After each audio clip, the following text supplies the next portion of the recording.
Salut, c'est Trado, je suis content de vous retrouver pour la mise à jour de l'analyse technique du CAC 40 et en préambule, je vous propose l'action du jour qui est aujourd'hui Artefact.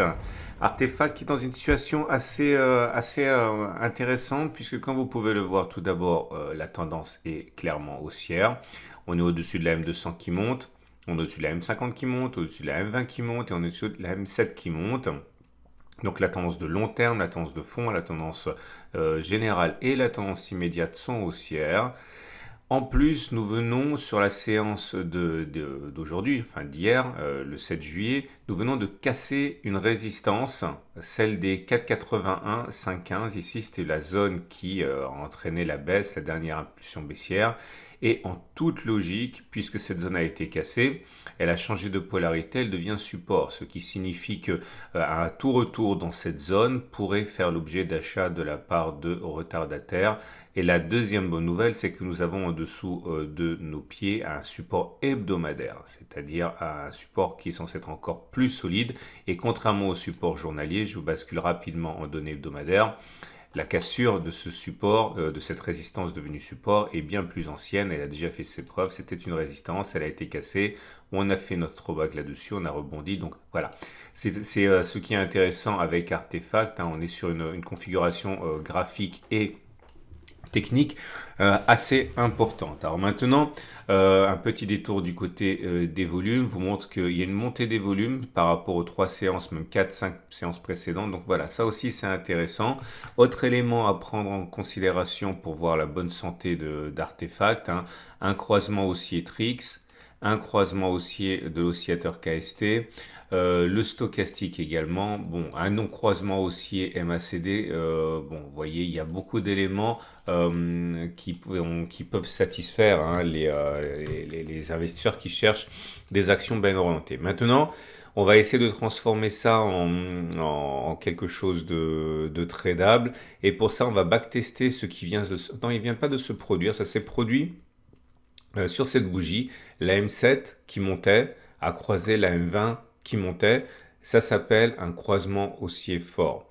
Et je prends cet exemple pour faire un petit peu d'éducatif, de pédagogie, puisque bon, ceux qui regardent les analyses actions sont plus souvent des débutants que ceux qui regardent les analyses CAC 40, mais c'est complètement valable également pour le CAC 40. Je vais essayer de vous montrer avec cet exemple de backtest, ce que l'on peut faire avec des probabilités, le fait qu'on n'est pas obligé d'avoir raison plus souvent que l'on a tort pour trader en bourse. Alors, voilà le backtest que j'ai fait. Tout d'abord, j'ai regardé quelle était la hausse maximale lorsque la M7 croisait la M20 comme ça sur Artefact avant que eh bien, la M7 recroise la M20 dans l'autre sens, c'est-à-dire comme ça. Okay, donc attention, c'est un croisement haussier fort, c'est-à-dire que la M7 doit monter avant le croisement et elle doit monter après le croisement. Okay, donc en N-1 et N, les deux moyennes mobiles sont à 100. Voilà le premier exemple ici. Comme vous pouvez le voir, ça s'est produit sur cette bougie-là. Attendez, je vais enlever ce dont on n'a pas besoin. Ça, on n'en a pas besoin. Et ça, on n'en a pas besoin non plus. Voilà. Vous voyez, sur cette bougie-ci, la M7 est passée au-dessus de la M20. Avant, la M7 était en dessous de la M20, mais elle montait toutes les deux. Après, elle est au-dessus et elle monte. Donc, c'est un croisement haussier fort. Au maximum, avant d'avoir croisé M7, M20 dans l'autre sens, ici, on a fait 15,57. Ici, une hausse vraiment, vraiment minimaliste, puisque entre le moment où on a croisé et le moment, ne faites pas attention au plus et au moins pour l'instant, et le moment où la M7 a croisé à la baisse, on n'a fait que 1,25 au maximum. Ici, beaucoup plus intéressant, suite au croisement aussi ici, 37,50 au maximum avant de voir le croisement M7 M20 dans l'autre sens. Ici, assez minimaliste, plus 3,20. Là, c'est la meilleure performance, plus 156% au maximum avant que ça croise à la baisse. Et là, plus 6,98, plus 4,67, plus 5,31, plus 6,33, plus 5,02, plus 31,46, plus 5,89 et là carrément rien du tout puisque au moment du croisement c'était notre plus haut et puis après on a assisté à une baisse qui a entraîné le croisement M7MA. Donc la première des choses à remarquer, c'est que si on prend notre petite calculatrice, on constate que sur les 13 occurrences, eh bien, la hausse moyenne a été de 21,47%. Ça ne veut absolument pas dire qu'à partir de maintenant, la hausse va être de 21,47% à partir du jour du croisement. Je vous rappelle on a croisé, c'était ici. Ok, 21,47, si on fait ce qu'on fait en moyenne, ça nous amènerait à aller chercher, voilà, à peu près les 6,10. Ok, je suis pas en train du tout de dire que c'est ce qui va se passer parce que il y a eu que 13 occurrences et 13 occurrences, c'est impossible de tirer des lois statistiques. Je fais ça que pour partager ma méthode. Mais au-delà, ce qui est intéressant également, et c'est ça que je voulais vous montrer, c'est que si on veut transformer ça en technique de trading, voilà ce qu'on peut faire. On peut par exemple faire le pari que on va prendre la distance entre le moment du croisement, autrement dit ici, on va prendre le précédent creux qui est là, 24,29. On multiplie ça par 2, ça fait à peu près 50. Ok. La question c'est est-ce qu'on va d'abord faire moins 24 ou est-ce qu'on va d'abord faire plus 50? Et comme vous pouvez le voir, on a d'abord fait plus 52 et c'est pas terminé avant de faire moins 23. Là, c'est le sens du petit pouce rouge, ça n'a pas marché. Il aurait fallu, entre le moment où on a eu le signal et le plus bas récent, faire 5,92 x 2, c'est-à-dire 12. On ne les a pas fait, on a d'abord fait 5,92 à la baisse. Là, c'est un nouveau succès. Ok. Entre le moment où on a eu le signal et les plus bas, on ne devait pas faire 15,09. Au contraire, on a fait largement plus que plus 30. Donc, c'est un succès. Donc, c'est ce qui m'intéresse ici, c'est de regarder le nombre de succès et d'échecs. Et comme vous pouvez le voir, il y a beaucoup plus d'échecs que de succès. Ok, ça fait 1, 2, 3, 4, 5, 6, 7, 8 échecs pour uniquement 5 succès. Donc, vous voyez, on a tort plus souvent que l'on a raison.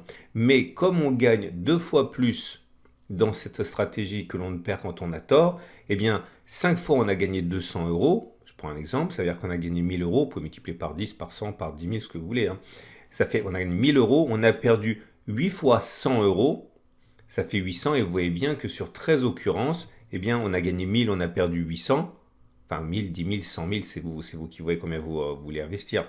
Et donc, c'est un système qui est rentable alors même que l'on a tort plus souvent que l'on a raison parce que tout simplement, eh bien, on gagne plus quand on a raison qu'on perd quand on a tort. J'espère que si vous avez découvert l'analyse technique et le trading et ma méthode, cela vous donnera l'envie de vous pencher là-dessus, de vous abonner à ma chaîne YouTube, à mon Twitter, à mon Facebook ou à Boursorama. Mon pseudo, c'est Tradosor partout. Et on va tout de suite passer à l'analyse du CAC 40. Et le CAC 40 s'est offert une séance de rémission un peu décevante quand même parce que même si l'on termine avec une progression de 0,31%, au meilleur de la séance, on a réussi à progresser de 0,7% avant finalement de lâcher prise. Mais la configuration de la bougie montre surtout l'hésitation. Au niveau des actualités, il n'y a pas eu grand-chose. Les marchés étaient un petit peu circonspects dans l'attente du rapport de la Fed qui allait sans doute en donner davantage aux investisseurs sur la politique à venir et donc la prise de risque ont été assez limitées. Pas d'autres stats ont été, d'ampleur ont été divulguées. La bougie donc est plutôt une bougie d'indécision. Petit corps, haute, mèche haute, longue, mèche basse, longue. Bon, encore une fois, je le dis et je le répète, il faut se méfier des chandeliers japonais et de leur signification quand on est dans des figures de congestion comme le biseau actuel. Mais bon, voilà, il y a aucun message dans la bougie d'aujourd'hui, si ce n'est l'expectative. Je vous montre quand même les bougies Aiki-Nashi, même si j'arrête pas de dire que les bougies n'ont pas beaucoup d'importance, mais simplement pour en avoir le cœur net. Vous voyez, c'est une bougie encore d'indécision. Le fait qu'elle soit rouge est mitigé par le fait qu'il y ait une mèche haute, une mèche basse. Bon, voilà, c'est de l'hésitation. Tant qu'on sera de toute manière à l'intérieur de cette figure en biseau descendant, je serai à titre personnel très circonspect par rapport aux indicateurs techniques rapides et aux chandeliers japonais. Je vous rappelle que normalement les biseaux descendants se cassent plus souvent par le haut que par le bas, mais après avoir fait des rotations qui statistiquement nous amènent vers les 2/3 ou les 3/4. Clairement, ça veut dire que normalement la sortie du chandelier du biseau devrait se faire à peu près là, dans cette zone là. Okay, donc on a tout à fait le temps de baisser encore un petit peu. Ce qui nous amène donc aux éléments techniques. Alors la moyenne mobile à 7 jours, elle est descendante et on est toujours en dessous, donc la tendance immédiate est baissière. La moyenne mobile à 20 jours, ça commence également à devenir de plus en plus baissier, hein. C'est la deuxième séance où la M20 descend, donc la tendance générale est baissière. On a également la moyenne mobile à 50 jours qui nous donne une tendance de fond qui est haussière et les bandes de Bollinger s'écartent. L'espace, c'est une augmentation de volatilité, hein. Enfin bon, c'est un peu ténu, hein, mais ça traduit une augmentation de volatilité. Le fait qu'elle s'écarte laisse de la place pour les cours de descendre puisque la Bollinger inférieure joue un rôle de support. Alors forcément, si elle descend, ça laisse de la place pour les cours de descendre avant de la toucher, hein. À titre personnel, je considère toujours que la consolidation n'est pas terminée. Je ne dis pas que je parie à la baisse, mais je dis simplement que je ne vois pas pourquoi on n'irait pas chercher le support journalier à terme. Et ce qui nous amène donc aux autres éléments techniques. Alors j'avais dit, hein, je me méfie énormément des indicateurs techniques rapides, hein, style stochastique, CCI, MACD 0 lorsque l'on est dans des figures de congestion. Mais par contre, quelque chose d'important vient de se produire. Ça se passe au niveau du vortex, qui est un outil très très lent que j'aime beaucoup. Le signal baissier a été donné aujourd'hui puisque, comme vous pouvez le voir, la ligne rouge est passée au-dessus de la ligne verte. Alors voilà ce que je vous propose de faire. On va regarder si une fois que le signal baissier est donné par le vortex, on a plus de chances de perdre 3% ou de gagner 3%. Clairement, à partir, attendez que je ne raconte pas de bêtises, le croisement a eu lieu hier en fait, hein, donc c'était ici. Est-ce qu'on a plus de chances de faire moins 3 ou est-ce qu'on a plus de chances moins 3, regardez, c'est intéressant parce que ça nous amène à casser le support journalier et aller chercher le gap, hein, combler le gap, hein, ou alors plus 3 qui nous amène à aller globalement tester la résistance journalière. Ok, donc c'est parti, on va regarder ça. Le backtest sera sorti d'une petite flèche vers le haut comme ça lorsqu'on a d'abord fait plus 3 et vers le bas lorsqu'on a d'abord fait moins 3. Donc. Et c'est parti pour la première occurrence. Le premier signal a été donné sur cette bougie-ci. Vous voyez, le rouge est passé au-dessus du vert sur cette bougie-là. Est-ce qu'on a d'abord fait moins 3 ou plus 3? On a d'abord fait plus 3. Ok, donc c'est une flèche vers le haut. Est-ce qu'on a d'abord fait sur ce signal à moins 3 ou plus 3? Regardez, on est descendu jusqu'à moins 2,61, mais après on a fait plus 3. Donc c'est aussi une flèche vers le haut. Cet exemple-là est aussi, on a d'abord fait plus 3. On continue, je vais vous montrer voilà, ici c'est bien. Ici, sur cette bougie, le signal a été donné. A-t-on d'abord fait moins 3 ou plus 3? On voit qu'on a au pire fait d'abord moins 4,6, donc moins 3. Là aussi, alors là, plus 3, moins 3, moins 3, plus 3, moins 3, moins 3, plus 3. On continue. Plus 3, moins 3, moins 3, plus 3, plus 3, moins 3, moins 3, moins 3, plus 3, moins 3, moins 3, moins 3, moins 3, plus 3 et 3 fois moins 3. Et voilà, le backtest est terminé. Je vous rappelle que ça n'a aucune validité scientifique parce que je n'ai fait que 30 occurrences. À vous d'aller plus loin si vous voulez le transformer en outil fiable. En tout cas, sur 30 occurrences, 12 fois on a d'abord fait plus 3% et 18 fois on a d'abord fait moins 3%. Clairement, ça veut dire que si ce backtest était valable, eh bien il y aurait plus de chances, puisque si elle a été donnée là, qu'on fasse moins 3 que plus 3. Ok, donc ça serait compatible avec un comblement du gap, hein. Mais enfin bon, ça n'a aucune valeur scientifique, encore une fois, c'est donné à titre de partage de ma méthode. Et donc on termine avec l'Ishimoku qui n'en finit pas de neutraliser la tendance, hein, puisque regardez, hein, là, on est avec une SSB qui est plate depuis un bon moment maintenant. Le nuage est toujours montant, mais la SSB est plate, c'est quand même ça le plus important. C'est la baisse qui est présente depuis plusieurs semaines qui a impacté ça.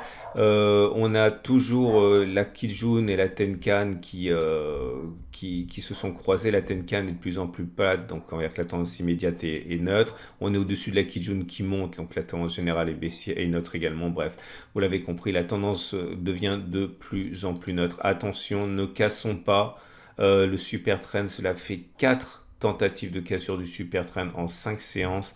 Je ne sais pas s'il va tenir, mais s'il casse, on sait ce que ça veut dire. Ça a déjà été backtesté, ça le sera encore au moment où cela deviendra effectif éventuellement. Ce qui nous amène donc au trade du jour. Que peut-on faire?